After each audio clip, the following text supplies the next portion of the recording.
anh em, sao có cái con gì nó có ẹt trước nhà tôi nè anh em. Wow, con gì á, không biết luôn. Oh my god, tôi đang định nằm ngủ mà tôi nghe cái tiếng vậy tôi giật mình dậy tôi quay cho anh em mua lại anh em. Ồ.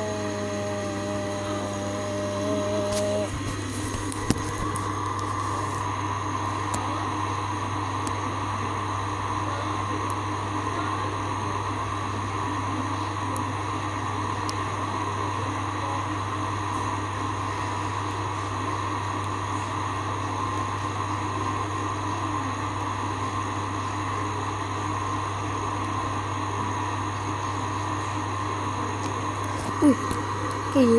Tôi mau bị ngất hình như mà. Tôi mau bị ngất. Wow. Tạm biệt anh em nhá. Bye bye. Giờ này cũng là 10 giờ, 11 giờ kém 10